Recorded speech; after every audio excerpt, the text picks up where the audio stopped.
오늘도 주님의 말씀과 동행하는 여러분들의 복된 삶 되시기를 축원드립니다.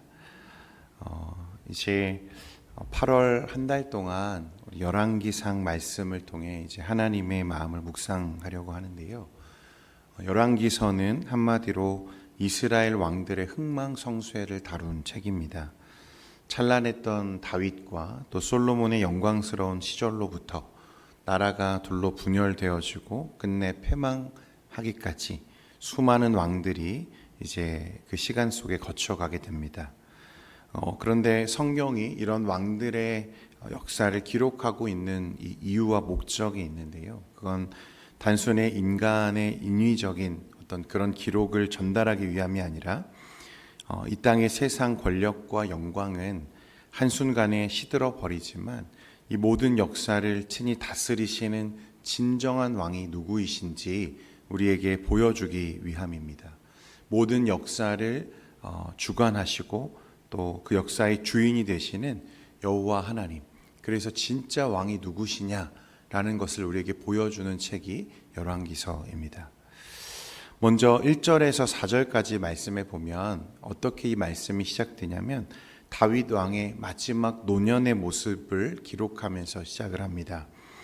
여러분 다윗을 잘 아시죠? 소년 시절부터 하나님의 사람으로 역사에 등장했던 이스라엘 역사의 가장 찬란한 영광의 시대를 열었던 왕, 그리고 예수 그리스도 오실 메시아의 예표적 인물로 등장하는 게 다윗입니다. 소년 시절 물맷돌 하나로 골리앗을 쓰러뜨렸던 용사 중의 용사, 수많은 전쟁터를 누비며 백전백승을 거두고 이스라엘을 강력한 통일 왕국으로 세웠던 영웅 중의 영웅. 그래서 역사 가운데 모든 히브리인들은 여전히 지금도 다윗의 나라, 다윗과 같은 지도자를 꿈꾸고 있는 게 현실입니다. 그런데 1절 말씀에 보면요, 뭐라고 기록하냐면 다윗 왕이 나이가 많아 늙으니 이불을 덮어도 따뜻하지 아니한지라, 그렇게 말씀합니다. 그 천하를 호령하던 다윗도 세월의 무게 앞에는 어떻습니까? 장사가 아닌 거죠. 영원한 것은 없는 것입니다. 기력이 다 쇠해서 이제 두꺼운 이불을 덮어도 스스로 체온조차 조절하지 못하는 연약함 중에 그가 있었다는 것입니다. 신하들이 전국에서 가장 아리따운 이 수냄 여자 아비삭을 데려와서 왕의 품에 눕혀 체온을 유지해 보려고 해도 4절에 보면 왕이 덮으러 동침하지 아니하였다, 이렇게 기록합니다. 그 찬란한 업적과는 상관없이 한 인간으로서의 그 생명력과 육체적 기능이 거의 다 사그러들어서 사라지고 있음을 우리에게 보여주는 장면이죠. 여러분 이걸 보면 이 세상에 영원한 권력, 영원한 건강, 영원한 영광은 있다 없다? 없다는 것을 말하는 것입니다. 저와 여러분도 마찬가지입니다. 여러분 우리 모두는 연약한 인간에 불과하고 흙으로 돌아가야 할 존재입니다. 그러니 이 세상의 그 무엇에, 영원하지 않은 것에 우리의 마음과 생각을 빼앗기지 말아야 할 것은 그건 정말 안개와 같기 때문에 그렇습니다. 여러분 우리가 붙들어야 할 것은 그러므로 세상의 무엇이 아니라 영원히 변치 않으시는 어제나 오늘이나 영원토록 한결같으신 하나님과 하나님의 말씀인 줄 믿으시기 바랍니다. 1절부터 4절까지 다윗의 이야기는 오늘 저와 여러분에게 그런 이야기를 하고 있는 거죠. 오늘 이제 5절부터 10절까지 말씀에 보면요, 다윗이 이제 늙고 병들어서 쇠약해지자 그 틈을 비집고 들어오는 한 사람이 이제 등장합니다. 다윗의 넷째 아들이었던 아도니아가 이제 등장을 하는데 5절 말씀 우리 같이 한번 읽겠습니다. 5절입니다. 시작. 그때 학기스의 아들 아도니아가 스스로 높여서 이르기를 내가 왕이 되리라 하고 자기를 위하여 병거와 기병과 호위병 50명을 준비하니. 여러분 첫째 암논과 셋째 압살롬이 이미 죽은 상황에서 아도니아는 사실 왕위 계승 서열 1위였습니다. 둘째 다윗과 아비가일 사이에서 얻은 이 길르압이 원래 둘째였는데 아마 어린 나이에 요절을 한 것 같아요. 그래서 성경에 다시 등장하지를 않습니다. 지금 아도니아가 스스로 왕이 되겠다고 나서는 순간에도 길르압이 언급되지 않는 걸 보면 이때는 이미 죽고 없지 않았을까, 역사가들이 그렇게 봅니다. 어쨌든 이 아도니아는 참 6절을 보면 그의 스펙, 그의 조건, 이게 참 왕이 될 만한 그런 훌륭한 사람이었습니다. 첫째로 용모가 심히 준수하고, 둘째로 아버지 다윗이 네가 어찌하여 그랬느냐라고 하는 책망을 살면서 단 한 번도 들어본 적이 없는 그런 사람이었다는 거예요. 외모도 출중하고 왕자 서열 중에 1위이고 혈통에 백성들의 눈에 보기에도 참 훌륭한 사람이었습니다.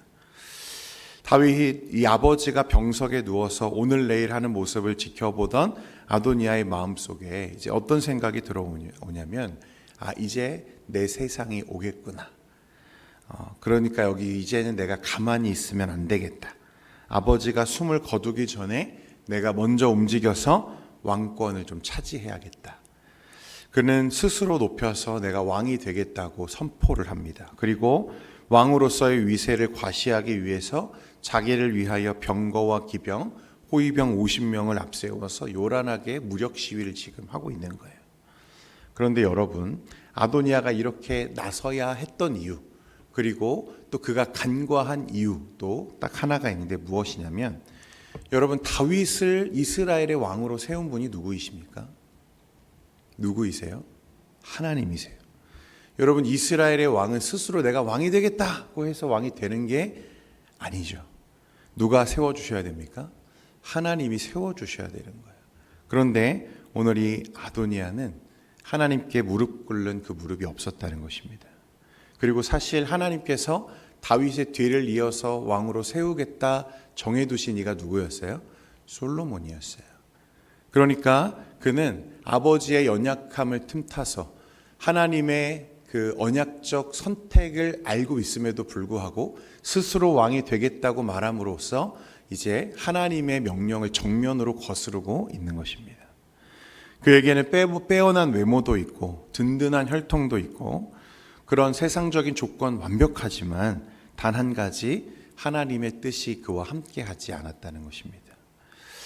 여러분, 그 이스라엘, 이 나라의 참된 왕이신 하나님께서 과연 다음 왕으로 누구를 정하셨는지 그가 엎드려 묻지 않았다는 거예요. 하나님의 때를 기다리지도 않았고 자기 판단에 지금이 적기이고 내 손에 쥔 힘으로 내가 내 스스로 왕이 되어야겠다. 여러분, 그렇게 생각했다는 것입니다. 여러분, 하나님이 없는 삶의 전형적인 모습인 거죠. 내가 주인 된 삶, 내가 스스로 왕이 되려고 나를 일으켜 세우는 삶, 그런 삶을 대변하는 인물이 바로 이 아도니아라는 것입니다. 여러분, 저와 여러분의 주인이 누구이십니까? 오늘 이 말씀을 통해 우리가 질문해야 할 것은 이것입니다. 내가 내 인생의 주인으로 지금 하나님이 나를 다스리고 계시는지, 아니면 오늘 이 아도니아처럼 내가 나의 삶의 주인 노릇을 하고 있지는 않은지, 여러분 오늘 말씀을 통해 돌아보는 저와 여러분 되기를 원합니다. 하나님의 뜻을 구하지 않고 스스로 왕이 되려는 자들의 또 다른 특징이 하나 있습니다. 그것은 철저하게 외부의 힘 혹은 인맥을 의지하려고 한다는 거예요. 7절 말씀 우리 같이 한번 읽고 보겠습니다. 우리 7절입니다. 시작. 아도니아가 수르야의 아들 요압과 제사장 아비아달과 모이하니, 아도니아는 그 입지를 굳히기 위해서요, 두 명의 핵심적인 인물을 자기 편으로 포섭을 했습니다. 군대 장관 요압과 대제사장 아비아달이었어요. 요압은 이스라엘의 실질적인 군사력을 쥐고 있는 군부의 1인자였고요. 아비아달은 성막의 제사를 책임지는 종교계 최고 지도자입니다. 군사력과 종교 두 개의 거대한 기득권 세력이 이 아도니아의 뒤에 이제 버티고 서게 된 거죠. 그러니까 겉으로 보면 아도니아의 왕위 계승은 마땅하고 그의 권세가 굉장히 견고해 보여지는 그런 상황이 된 것입니다. 그런데 8절에 보면 제사장 사독과 여호야다의 아들 브나야와 선지자 나단과 시므이와 레이와 다윗의 용사들은 아도니아와 같이 하지 아니하였더라. 여호와 신앙에 깨어있던 사람들, 하나님의 사람들, 그리고 다윗을 신실하게 따랐던 용사들은 그 아도니아에게 합류하지 않았다고 말씀합니다. 그리고 9절과 10절에 보면 이제 아도니아가 에느로겔 근방 소헬렛 바위 곁에서 양과 소를 잡고 거창한 잔치를 벌이고 다른 왕자들과 또 유다 신하들을 다 청해서 잔치를 벌이죠.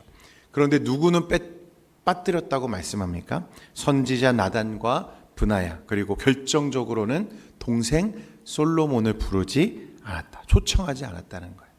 여러분, 왜 솔로몬을 부르지 않았을까요? 아도니아 자신도 알고 있는 거예요. 이미 다윗을 통해 하나님께서 말씀을 주셨죠. 다음 왕위는 솔로몬이다. 솔로몬을 내가 왕으로 세울 거다. 그것을 이 아도니아도 알고 있었다는 거예요. 그러니까 알면서도 하나님의 뜻이 내 야망의 걸림돌이 되니까 억지로 인간의 힘과 정적들을 포섭해서 하나님의 계획을 좀 뒤집어 보려고 했다는 것입니다. 그러니까 이런 거죠. 내 인생은 내가 개척하는 거야. 내 인생은 내 거야. 그렇게 생각했다는 것입니다. 성도 여러분, 세상의 눈으로 볼 때는 이 군대 장관 요압과 제사장 아비아다를 거느린 이 아도니아의 세력이 너무나 견고해 보여요. 이제 다 된 것처럼 보입니다. 그러나 하나님이 빠져 있는 그들의 모의와 잔치는 모래 위에 지은 집과 같았다는 거예요. 아무리 인간이 머리를 굴리고 사람을 모으고 든든한 어떤 환경들을 구축한다 할지라도 하나님이 한 번 후 하고 부르시면 연기처럼 사라져 버리는 것이 인간의 헛된 수고라는 것입니다. 여러분, 그래서 아도니아가 스스로 높여 버렸던 이 화려한 반역의 잔치는요, 단 하루도 지나지 않아서 비참하게 실패로 끝나고 맙니다. 사랑하는 성도 여러분, 오늘 이 새벽에 하나님께서 이 말씀을 통해서 저와 여러분에게 묻고 계시는 거예요. 오늘 너의 삶을 다스리는 왕이 누구냐라고 물으십니다. 우리는 입술로는 주님이 나의 왕이십니다 라고 고백하면서도 실제 삶의 현장에서는 아도니아처럼 나를 도와줄 사람들을 의지하고 내 실력을 의지하고 내 인생은 내가 개척하는 거지, 내 뜻대로 할 거야, 내가 내 인생의 주인 노릇하고 있는 경우가 얼마나 많냐는 거예요. 사업을 운영하면서 자녀를 양육하면서 모든 사람과의 관계 속에 하나님을 의지하지 않고 하나님의 뜻을 기다리지 않고 조급한 마음에 내가 스스로 내가 왕이 되려고 하는 모습이 얼마나 많았는지 여러분, 오늘 이 말씀을 통해 우리가 깊이 깨닫는 시간 되기를 소망합니다. 주님이 오늘 이 아침에 우리에게 원하시는 것은요, 여러분, 단 하나예요. 스스로를 높이려 했던 나의 그런 모습들, 하나님 없이 살려고 했던 나의 교만들, 그 모든 것을 십자가 앞에 내려놓으라는 것입니다. 내가 의지했던 그런 것들, 헛된 병거와 마병들, 그리고 사람들을 내려놓고 참된 왕이신 우리 하나님 한 분만을 의지하는 우리 모두가 되기를 소망합니다.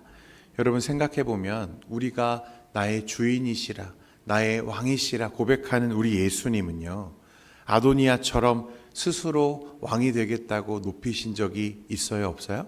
사실 없어요. 우리 주님도 그런 적이 없으세요. 우리 주님은 아도니아처럼 스스로를 높이며 화려한 마차를 타신 적이 없으시죠. 만왕의 왕이신 우리 주님은 오히려 스스로를 낮추셔서 초라한 나귀 새끼를 타시고 우리를 죄에서 구원하기 위해서 십자가에서 자기 목숨을 내어주신 겸손하신 왕이셨습니다. 여러분, 그러니까 오늘 저와 여러분이 묵상하며 따라가야 할 분은 자신의 인생을 내가 세우려고 했던 이 아도니아와 같은 사람이 아니라 스스로를 낮춰 우리 모두를 위해 자기를 내어주신 우리 주 예수 그리스도라는 사실을 우리가 깨닫고 그분이 나의 주님이시요, 그분이 나의 왕이심을 인정하고 주님의 말씀이 온전히 나의 삶을 통치하는 것을 경험케 되어지는 여러분들의 복된 삶 되시기를 축원드립니다.